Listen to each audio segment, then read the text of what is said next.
Telepizza lanza el triple. Ahora te llevamos donde quieras 3 pizzas medianas por 7 euros cada una. El triple de Telepizza. Te las llevamos por 7 euros cada una. Telepizza. El secreto está en la masa. Jon Ansotegirekin, Jon, gaur garaipena Betisen aurka, 5-1 partidu borobila batez ere bigarren zatian, ez? Pozik egoteko modukoa.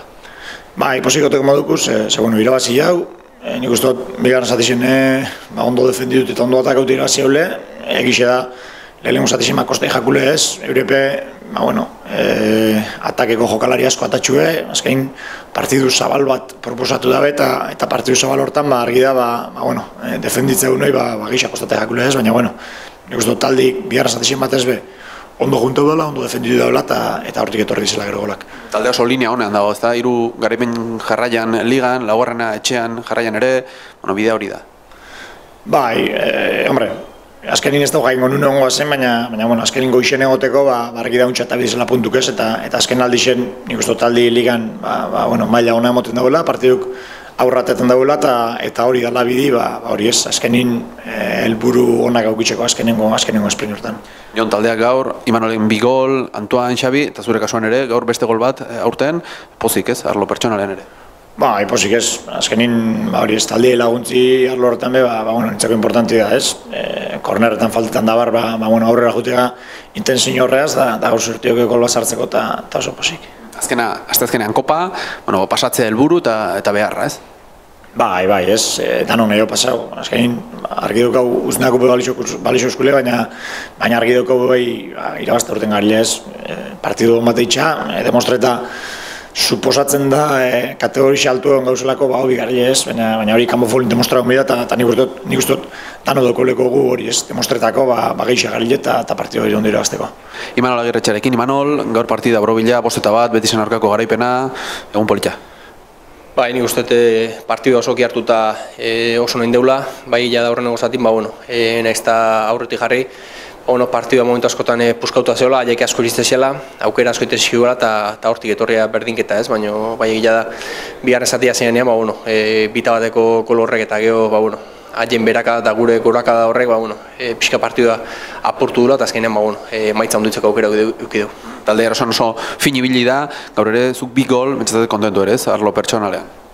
Bai, kontentu golan gatitu digabe, eta batez kontentu garaipena gatik ez, nik uste taldiak gauza asko intitula ondo bai atzean da bai aurren, eta aurren batez aukera asko inez, gol asko sartuz eta bai beti izatea, ez da notizio ona ez. Manol, ez tezkenean kopa, final 8-etara pasatzea ez, beharra eta helburua.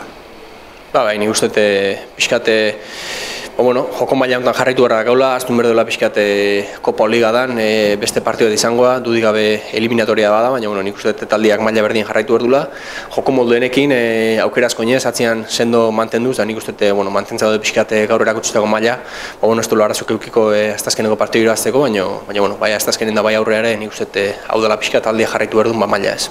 Con Rubén Pardo, Rubén, victoria del equipo, 5-1, muy buen partido. ¿Qué conclusiones has sacado hoy del choque de hoy?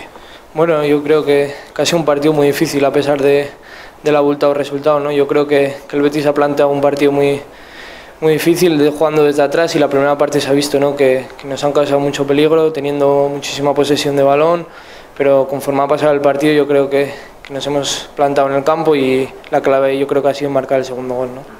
Rubén, cuando el equipo arriba es inspirado, es difícil que haya equipo que le pare.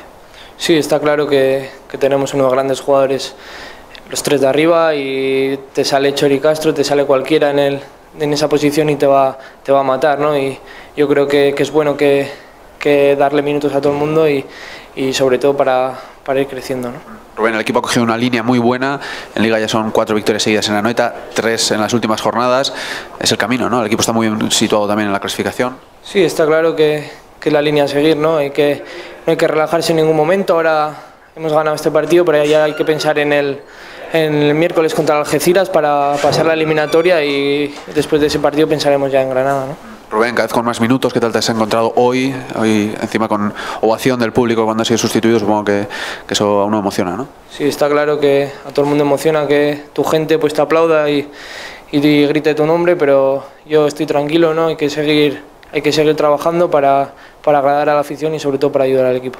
Esto no para, Rubén, de nuevo semana con muchos partidos, el miércoles Copa frente al Algeciras. Bueno, cabe otra que ganar y pasar.